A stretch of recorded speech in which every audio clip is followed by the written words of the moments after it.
Blizzard just dropped the biggest StarCraft 2 patch that they have done in years. I'm even gonna go as far as to say that this is the biggest fundamental change to the game since the release of Legacy of the Void in 2015. But look, before we jump into the changes, Protoss buildings apparently burn now.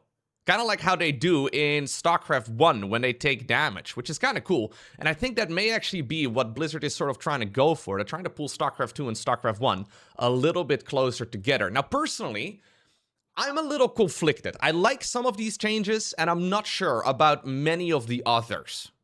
So we have some really big changes to the economy. Then we have some balance updates. We have a massive change as well to the way that warp gates work for Protoss. And then right over here at the bottom, we have a bug fixes and quality of life updates. I didn't even read all of these yet because the list just keeps going. It just keeps going. I have no idea how this is going to change the game, but it just keeps going. So let's start at the very top, and let's start with the aspect of this balance change that, well, most people are very divided on. We have the economy. Starter workers reduced from 12 to 8. Now, when StarCraft 2 first released in 2010, we used to have 6 starter workers. Obviously, that was kind of like a remnant from the Brood War days in the early RTS games in general, like Age of Empires as well. You just don't have a whole lot of starter workers, and they've increased it in Legacy of the Void to 12 to just sort of shave the first like 4 minutes or so off the game. We're not apparently going all the way back to 6, we're going back to 8. Is that a good change? It's one of the main things that I'm very conflicted on. I actually recorded a separate video on this a few weeks ago, but I never uploaded it because, I don't know, my thoughts were kind of jumbled and all over the place, so hopefully today I can do a bit of a better job. Besides that, though, we have the large mineral nodes in a base getting reduced to 1,600. The small mineral nodes get increased to 1,200. The total amount of resources on a base gets increased a little bit. Same for the amount of gas. And then the rich Vespian gas geyser harvest return has been decreased from 8 to 6. This changes, honestly, the entire way that the game has been played for many years. Because, you know, all those build orders that we're all used to? Take them and, like, throw them out of the window. Because you're going to have to relearn the entirety of the game. At the very least, the first 5 minutes are going to be different. And that is really where the vast majority of matches are decided in the first place. And that is exactly where I'm a little bit conflicted. So the argument for reducing the worker count is that it will create more strategic variety. You're going to have to commit harder, for example. If you want to go for a command center first, you're going to have to commit harder because it's just more dangerous to do so. If you're a Zerg player, you'll probably have to do some drone scouting as well because of the way that, like, overlord speed and whatnot has been reduced. And in general, it makes the early game of StarCraft more dangerous. What it also adds, though, is a few minutes of additional, I guess I'm just going to call it bloat at the start of every single match. So if you're a tournament organizer and you're running a weekly cup and quite literally like 100 games get played in an evening, it adds up very quickly, right? Obviously, a lot of the games are going on simultaneously, but if you're a StarCraft 2 caster and you're doing a lot of the things live especially, you're going to have several additional minutes to fill per game. This is where I'm a little bit conflicted, right? So on the one hand, I'm all for increasing strategic variety in the game.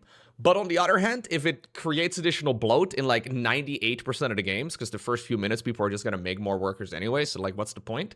And it's going to then also force everybody to relearn build orders. Is that going to push people away that are currently trying to casually play? Or is this going to invite more people into the game because it's kind of like a grand reset? I'm a little conflicted. These other changes over here, they basically allow you to play like a 2 or a 3 base all-in for longer. So a lot of people, for example, they remember the parting all-ins with the Blink Stalkers and all that from back in the day, or like the Immortal Sentry pushes that Protoss used to go for. 2 base all-ins are basically no longer around. I think there's a few reasons, though. So a lot of people think it's because of the resources in a base, and I do think that has something to do with it, because, again, in the early days of StarCraft 2, bases just had a lot more resources in them. And then with Legacy of the Void, they basically reduced it, so people had to go out onto the map more. But fundamentally, people are just better at the game, right? Like, I think when this all changes, so when the resource counts and whatnot are first introduced in the game, it's going to temporarily boost the amount of all-ins we're going to see, because you can just simply make them last a little bit longer. But I think a year from now, everything's going to be back again to people playing macro games because these early games will have been figured out, right? Like, I mean, this changes so many things fundamentally, but then at some point, we will once more find some stability, and I think on the whole, it is very likely to just add a few additional minutes to the games, which I'm not entirely sure is good. Now, I've also heard the argument, though, especially from newer players, that they think the game is too fast. So you start and then immediately, bam, bam, bam, you have to go ahead and do all of these things. This will create a little bit of like breathing room. I think this might be really fun for an actual player, but then on the other hand, I also think it might be really kind of painful for a viewer. And I think StarCraft 2 is first and foremost right now a viewer-based game where the majority of people don't actually play the game, but they like watching the game. I don't know. I'm conflicted. I think it can be really cool. But I also think this can be a bit of a disaster. Total default gas per base has been increased. I find this change kind of weird.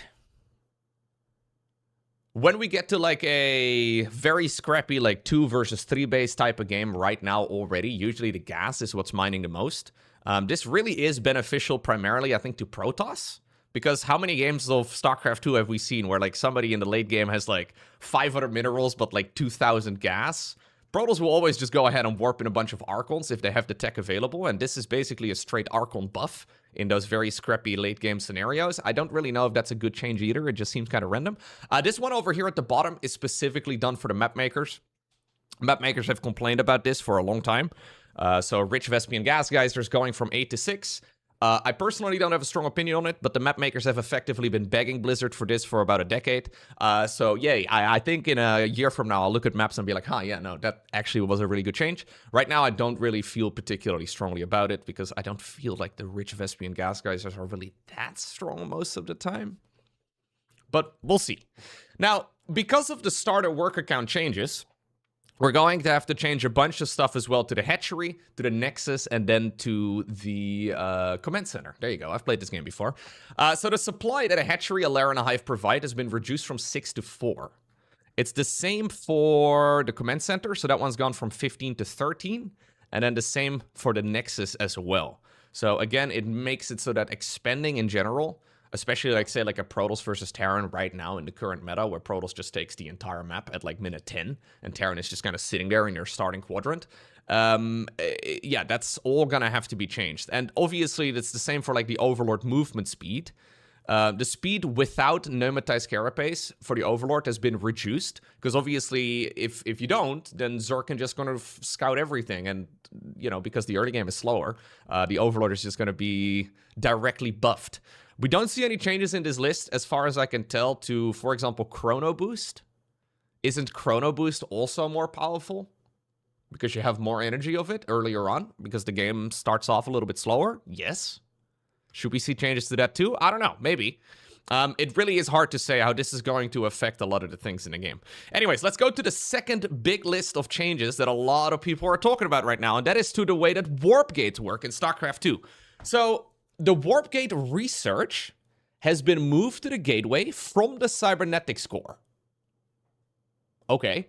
Warp gate research speeds up the gateway unit production time by 35%.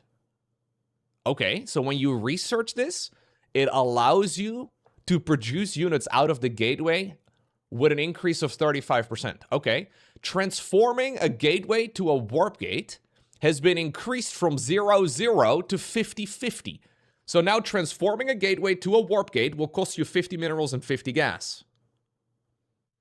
Warp-in time is no longer determined by slow power fields, so the warp-in time has been decreased to 3 seconds flat, meaning that we don't have like the, you know, the weird mechanic where there's like slow power fields when it's not attached to a gateway or a nexus and a quick one. This is actually one of the most confusing mechanics in StarCraft 2, so this being changed is really neat. And then we have the warp gate cooldown. So this is the time that it takes for a unit to be warped in. Apparently, basically, all of the basic units are now flat at 22 seconds. Fair enough. And then the High Templar and the Dark Templar have been increased from 32 to 35. These values, I don't really care that much about. I don't think it's super impactful. It just makes the game a little bit cleaner, which I do appreciate. But obviously, this over here is fundamentally different because we also have this going hand in hand with the gateway changes. So pre-warp gate, so just regular gateway production. Zealots from 27 to 28, Adepts from 30 to 28, Stalkers, okay, Sentry, yada yada. And then we have the post-warp gate production times right over here as well. Zealot 18, Adept 18, Stalker. So effectively what this comes down to is that not only is your early game build order gonna have to be thrown out of the window, but like anything you know of Protoss has also, it has to go on the chopping block. I have a really hard time imagining what this is actually going to be like in-game.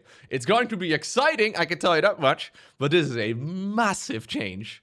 And I can't tell if it's a nerf or a buff. I mean, it's going to change things drastically, and I really don't know if this is going to turn out to be like super broken or if it's going to be overpowered. Like, for example, one of the little implications here that is very easily overlooked is that now you're going to have to do the warp gate research if you want to get it, which is a choice you can make, in the gateway itself, meaning that the gateway can in the meantime not be used to produce a stalker. So, do you have to open up double gate now if you want to go warp gates every time? Because you're basically not going to be able to produce anything while you're researching warp gate research. I don't know. This changes everything, but it's cool. But it does change everything. Okay, let's go back to the top and talk about some of the other changes, right? So we have a spread and recede rate for creep that's been slowed down. Okay, fair enough. Damage against biological increased from 20 to 10 on the Spore Crawler to 20 plus 15. This is specific for Zerg versus Zerg only.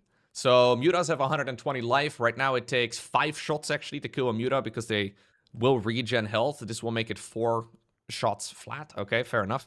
It also technically affects Brute Lords, I guess, but mostly irrelevant. Carapace upgrades for Zerg are going to be a little bit cheaper. Quite a bit cheaper, actually, especially the one upgrade here, the level 1. It's super popular against Terran Bio.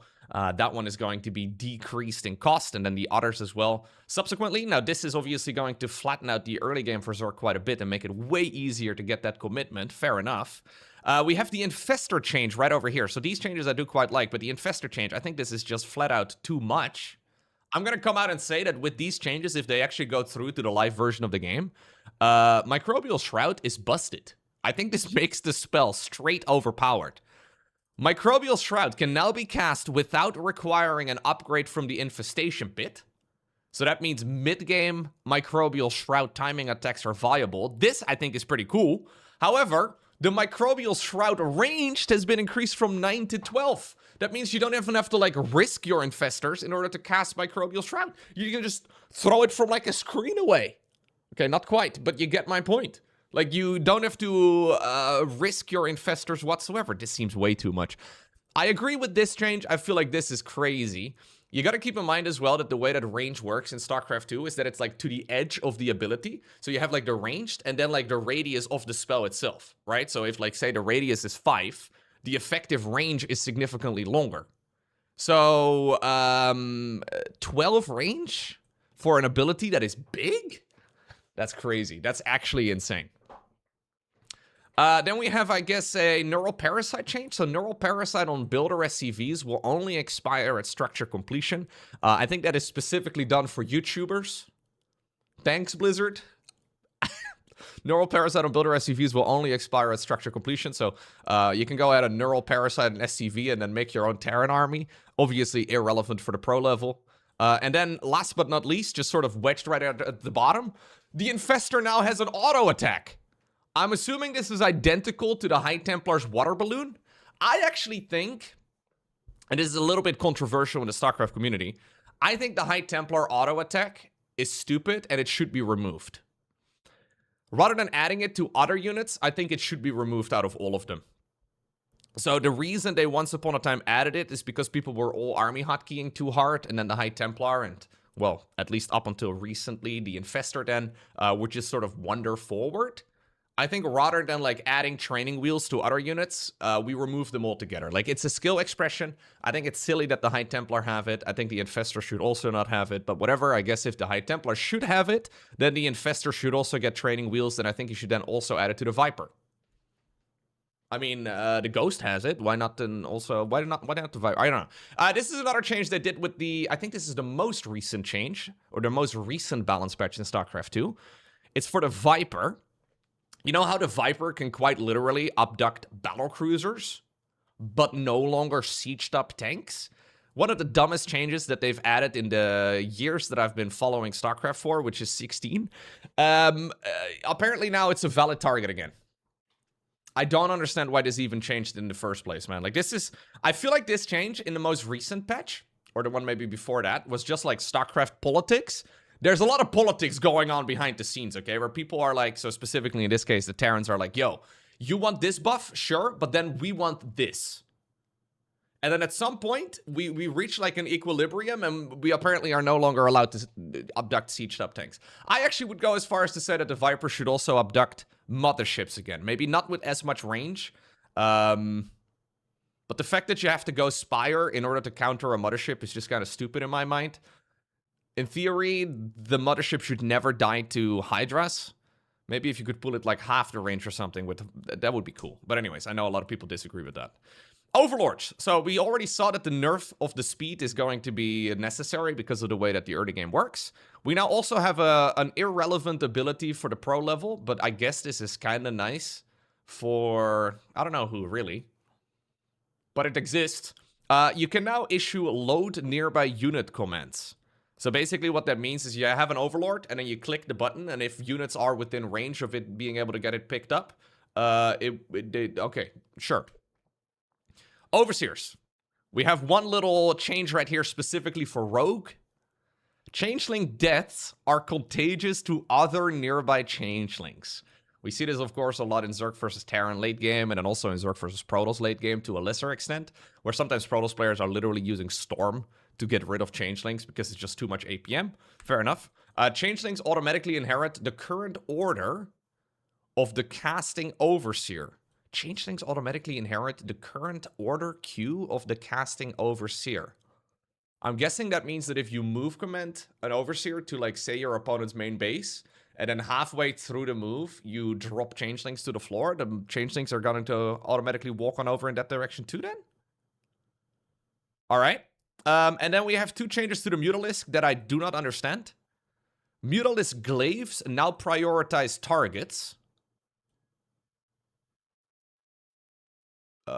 Okay, yeah, sure, I guess. And then Arc Slop increased to 180. Maybe somebody can let me know what this means, because I don't. I was looking it up, and it seems like not anybody is really truly sure. So, Mutalisk Glaives obviously bounce. Maybe this means that they, like, bounce to actual attacking targets? Rather than, like, random targets? Arc Slop? I'm not sure about either. Okay. Command Center. Supplies provided reduced from 15 to 13. So that is, again, because of the economy changes. Then we have a whole list of changes to the Ghost once more. Remember with the most recent patch how Ghost got like a sneaky health buff at the very end of the PTR and everybody's like, yo, why did we do this? We were gonna make Ghosts more squishy and now you made them more tanky instead? Blizzard, what's going on? Like, this was even a hotfix. This was like, they did like a whole set of changes, and then after it all went live, they like hotfixed the Ghost HP increase. Weird. Alright, supply increase from 2 to 3 again. I don't like this. I think a Ghost is a 2 supply unit. I think 3 supply is stupid, but whatever. Health reduced again too, so they're gonna be more supply heavy and they're gonna be less tanky, okay. Their basic attack is stronger, so they're going to be better against everything. Fair enough. Attack range increased from 6 to 7, and then steady targeting, which is the snipe ability, is different. So, damage has been increased, sure, but the energy cost has increased from 50 to 75. This doesn't sound like that big of a deal, but since the maximum energy on a Ghost is 200, you go from having 4 snipes available to having only 2. No longer cancels, though, upon taking damage. So that means that sniping units like an Ultra might be a little bit easier. Okay. I do kind of wonder, though, if the Ghost is going to be the unit we just change every patch. Because it feels like it, right? I feel like for like the last 5 years, every time the StarCraft patches went live, the Ghost has... Alright, this I guess is decent. I don't mind it. I do find the supply cost increase kind of dumb. Like, it's a dude with a psionic suit on. 3 supply? Really? It's like basically a siege tank. Really? I don't know. I don't like it, but sure. Apparently, we want to keep changing the ghost.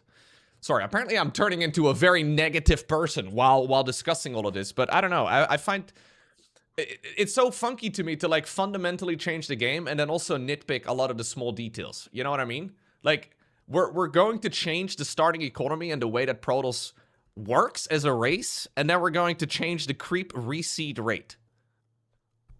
Sure, I don't really mind, but like, sure, sure, I guess. So this is specifically because Zerg versus Zerg is obviously pretty muta dominant right now, but it's hard to say if it will be if we change the fundamental early game, because then it's just more logical to open up Ling Bane for a longer period of time. So maybe you can't even really get to Aspire very easily. So it's kind of funky to me to change some of these other things. It's the same for like the Microbial Shroud range. Like, who's asking for this? I don't get it. If anything, like maybe reduce the energy cost or something. I don't know, but it just all seems kind of funky. This one is a no-brainer. But a lot of these changes I just can't really have a strong opinion on, because everything else in the game changes already. So the Medivac's now also get the same ability, the load nearby units one, and then we have a subgroup priority change. So the priority order upgrade, or has been updated rather, from Raven, Ghost, Battlecruiser, Marine Marauder, Siege Tank, to Ghost, Marine Marauder, Raven, Battlecruiser, Siege Tank. Okay, what this mostly means is that if you all army hotkey, you can snipe with ghosts more easily. This is one of the problems, actually, that Terrans run into, even at the pro level, because there's so many units to micro as a Terran. When you have a Raven out, and that's usually the reason why we don't see Ravens, even though they can be really useful, is because when you are in a pinch and you're in a panic mode and your hotkeys aren't perfectly set up, when you hit all army and you try to snipe with ghosts, you can't, because the Raven is auto-selected, which is by no means the most important unit to have first access to. So this changes that up. All right, that seems reasonable to me. Right, so we have the Nexus supply costs, we have the Nexus supply provided, rather, we have the warp gain changes, and then we have all of the gateway changes. Hallucination automatically inherits the current order queue of the casting sentry. Okay. Psystorm total damage reduced from 110 to 100. I mean, people would lose their minds over this in a regular patch, aka the ones we've been seeing over the last 5 years. But right now, nobody's even talking about this. Which is very curious. The Disruptor now has a Phantom attack weapon. I'm guessing this is like the High Templar water balloon? I'm guessing we're calling those Phantom attacks, but they didn't call them Phantom attacks on the Infestor? I don't know. Sure, I guess? I mean, at this point, just remove the unit altogether and add Reavers. How about that? Just remove Disruptors, add Reavers. Yeah? No, I would like it. Anyways. And then the Warp Prism gets the same thing as the Medevac. And then also the Overlord. So those are the main changes made to the game. This really changes pretty much everything. I'm going to have a quick little scroll through the other changes because I didn't really read all of this yet. Fixed an issue where the carrier interceptors owned due to a player casting Neural Parasite would not inherit the upgrades. Fixed an issue where EMP visuals did not provide a clear indicator. Fixed an issue where motherships would warp in adjacent to a nexus rather than over top. Fixed an issue where Guardian Shield visuals would persist. Fixed an issue where melee units targeting builder SCVs would lose their attack order. Okay. Fixed an issue where SCVs could not have build orders queued subsequently onto structures. Fixed an issue where Guardian Shield visuals, KDA charge. So it's a lot of small issues. Sometimes, though, I have noticed that the small quality of life improvements actually have very significant gameplay implications. Fixed an issue where the lurker attack spike sound could be heard through the fog of war. Yeah, that's problematic. Yeah, so there's lots of little things here as well. I could read through all of them and give you my thoughts, but I think that most of these are not really going to be too relevant. Except for the one that's going to change everything, you know? But I just don't at this point really know what it looks like. Okay, so, yeah, we have the burning Protoss structures now too. That's pretty cool. Do we like this? Is this a good set of changes? Does this actually improve the game? I think bare minimum, assuming this does go live, it will fundamentally change the way that StarCraft 2 gets played, and it's a big reset for a lot. Especially if you're Protoss. I mean, I think most every strategy is going to have to be adjusted if we are indeed going to go through with the worker star changes, but does this actually improve StarCraft 2? That's the big question, right? I personally am of the opinion that it's going to be really exciting initially, because there's going to be many new viable strategies, but over time, things are going to stabilize yet again. And at that point, every game of SC2 is going to have several minutes of bloat added to it. Do we like having additional minutes of bloat? Personally, I don't really. I like it when the game starts and I, bam, immediately get into the game. And I like when I'm casting matches, bam, I can immediately get into the cast. With the way that I make content, it doesn't really matter all too much, I guess, because I upload mostly from replay casts and already in, like, I don't know, pretty much any matchup. Usually not in game number 1, but in, like, the subsequent games, I start at minute 2. So I could just start at, like, say, minute 4 or whatever it is instead. But if you're hosting SC2 tournaments, like I already saw Wardy mention this on Twitter, like he mentioned, like, hey, this is not really making me want to make more StarCraft or like host more StarCraft tournaments because this is just annoying. Like I'm just gonna have to shout for on long tournament days for a significant additional portion of time. Already, the game doesn't really start until minute 2. Now, on the flip side, I guess we're going to see 8 pools rather than 12 pools. Okay. On the flip side, I guess, like, 4-player maps do become a little bit more playable. Temporarily, I think we are going to be seeing more 2-base and 3-base all-in, so maybe that's going to slow things down a little bit in that regard, too. I don't know. I'm honestly not entirely sure. I'm going to have to see how this works in practice. And that is something as well that is worth noting. This is currently on the PTR, so this is the public test realm. The public test realm is available right now if you want to. You can just install it and then play on it. The problem is, nobody does. Okay, not nobody, but like almost nobody does. There's no real tournaments being hosted on the PTR. Maybe if Blizzard would host something, then pro gamers would actually go ahead and give it a shot. But obviously, if you're playing this game for a living, spending an excessive amount of time on a future potential update of the game rather than the current one doesn't really make a lot of sense if there's no tournaments being hosted. So yeah, some people are going to mess around with it. And in my experience, usually the way that this works is that in like 2 weeks, 3 weeks, 4 weeks or so, quite literally, this exact list of changes that we have right over here on the page is very likely going to get pushed to the live version of the game. And as far as I know, there's never any sort of announcement. At the very least, it always catches me off guard. I usually, kind of like this patch here, I usually wake up in the morning and then I heard that there apparently is a new patch. Like somebody lets me know on Discord or I open up Battle.net and that's how we all get the announcement of the new patch. So I'm hoping that maybe a few more people are going to give the PTR a chance this time around, but I don't have particularly high hopes. I've got a feeling that we are likely to just see this push to the live version of the game, and that is another thing, right? This is going to fundamentally change the way that StarCraft 2 gets played, and it's cool.